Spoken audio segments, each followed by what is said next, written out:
Hello, we are from Group 8 and today we'll present our social experiment video. I'm Vera and joined by me are RAMYAH, AIRIN, RIBKA and also Yang. So the theory that we'll be covering today is the bullet theory, also known as the magic bullet or the hypodermic needle theory. So the influence of this theory was originally founded on early studies of the effect of mass media in the 1930s and 1940s, such as the Nazi propaganda and Hollywood's effects. So people were thought to be uniformly controlled by their biologically based instincts and that they react more or less uniformly to whatever stimuli that came along. So the magic bullet hypothesis depicts that the media message as a bullet shot from a media gun into the head of the spectator, which is the audience. So we will be conducting an interview and it covers the issue of COVID-19 vaccination. And the interview consists of 4 interviewees who are from university students, from UPSI, from UPM, and from UM. The moderator for today will be my group mate Irene. So we'll play the interview now.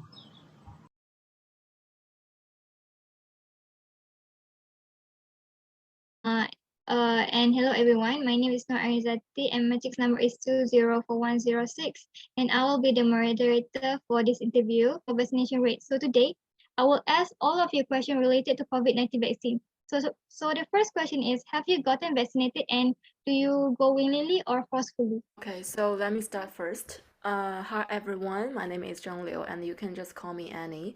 Yes, I have already gotten the vaccination. I'm willing to go vaccinated because vaccination helps to strengthen our immune system and protect from the virus. Yes, for me, yes, I got vaccinated last year and I do it willingly. I was not forced to go to vaccine. Of course, I think it's to a point where everyone just get vaccination. I'm not an anti-vax, so no, I wasn't forced. I have my vaccination and I wasn't forced to go there. Same goes for me. I'm also fully vaccinated last year, and recently, few weeks ago, I have got my booster shot, and I'm willingly to get the vaccine to enhance protection from COVID-19 virus. So the second question is, I was wondering, what is your main source for COVID-19 vaccine information? Like, where do you find information about it? Maybe from your social media, like Facebook? Honestly speaking, so the source from the vaccination coming both from the news from CCTV in China and the community organization post the poster in our neighborhood as well, and certainly like the social media WeChat platform as well to make some announcement about the vaccination as well. Does your news source, like you said before, convince you to get vaccinated? For me, the news that I read makes me feel aware of how the virus spread and the effect it gives when you get one. The news convinced me to take vaccine to reduce the effect of COVID-19 and also for my well-being. The vaccine also can protect me and my family and my friends and also the community as well. For me, I would get convinced to get vaccinated every time my news source would post about the daily cases. And the higher it gets, the more convinced I want to get vaccinated because you want to get protected. Aware that there are anti-vaccine people, like she said. So what is your opinion about this issue?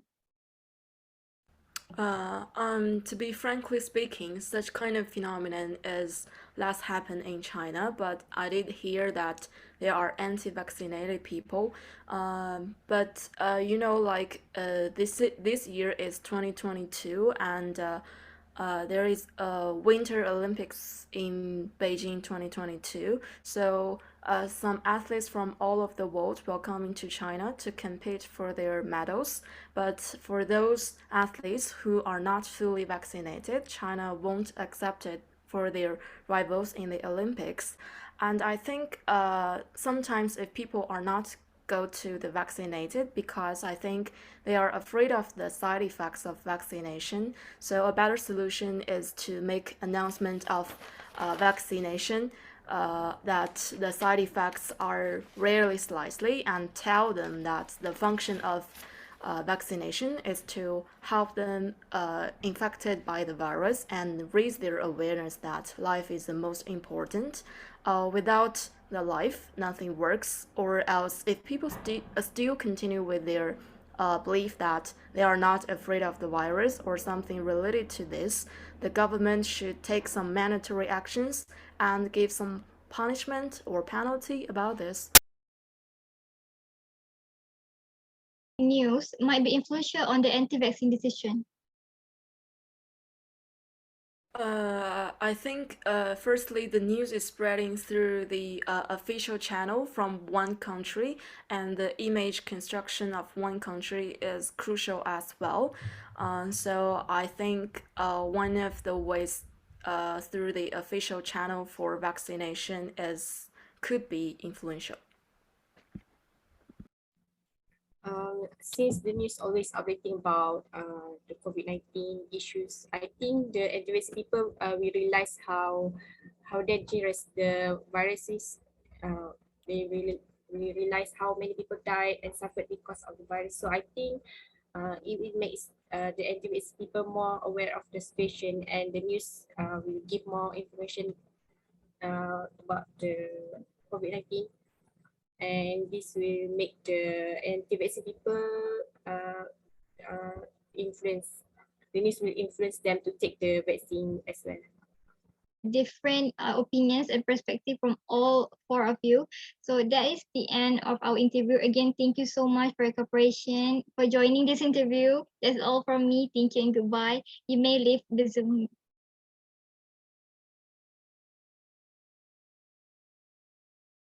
Hello everyone, I'm RAMYAH PUNIAMURTI and my metric number is 202964. So today I will explain about the theory and the mode of communication that I used in the social experiment that we have done. From the interview that we have done, the main sources for COVID-19 vaccine information are coming from the news such as Star News, Berita Harian, and websites of health government, posters related to COVID-19, and also social media such as Twitter, Facebook, WeChat, WhatsApp, and so on. The interviewee says that they were convinced to get the vaccine as the official data shows that vaccinated people are rarely infected by the COVID virus. Besides that, the posters that shows pictures about the COVID effects towards the patients also convinced our interviewees to get their vaccine. And also the slogans about COVID, comments about COVID in WhatsApp, daily newses, and the cases, and also the posts related to the COVID cases do convince the interviewees to get the vaccinated without any hesitance, even though they are hesitant at first. Based on the social experiment that we have done, we can clearly see that mass media do affect the interviewees' decision a lot. This can be related to the bullet theory, where the mass media such as WhatsApp, Instagram, and so on are so powerful because they can shoot or inject their messages directly or straight into the viewer's head or mind. Essentially, this model holds that an intended message is directly received and wholly accepted by the interviewees. Aside from that, the interviewees are practicing interpretive mode of communication, as you can see, the way on how they have influenced by the social media comments, posters, and slogans. All our interviewees used interpretive mode as they listen, read, and see the pictures to take information and interpret by themselves. So, in this social experiment, we can clearly see and understood that they use an interpretive mode to understand about the COVID-19 vaccination. So, that's all from me. My friend will continue with the other parts. Hello, my name is RIBKA BINTI AWANG KECHIK. My metric number is 201803. Now, the main social issue being discussed here is the issue of anti-vaccination. Based on the answers of our interviewees for the question 4, we can say that all of us are already aware about the anti-vaccination people. The first opinion is anti-vaccination people do not want to get vaccination because they are afraid of the side effects of vaccination. Secondly, some of them don't have enough knowledge about the COVID-19 and vaccine as well. Next, anti-vaccination people are scared about the side effect of vaccine, so they are just ignoring about to get vaccinated. And the last one is it's their right to receive the vaccine or not, as long as they are not spread the fake news about the vaccine. And based on the answers for question 5, interviewees explains how the anti-vaccine people consume media interpretively. Therefore, we can summarize that news might be influential on the anti-vaccines decision. For example, it can influence their decision through the true story about the death of public figure and someone they love due to COVID-19 cases. I think that's all from me. Thank you. Hello everyone, my name is Shang Hongyao and my metric number is 21528. After discussing the vaccination, anti-vaccine group, and the misinformation spread on the COVID-19 among our interviewees, we have come to the conclusion that we must acknowledge the problem of misinformation and its potential consequences. We have a duty to be transparent and to educate ourselves with a critical eye. As we look ahead to the development of further treatments and vaccination, careful testing and data review study will be essential. Before sharing our ideas and opinions, we should be informed by the highest quality data available.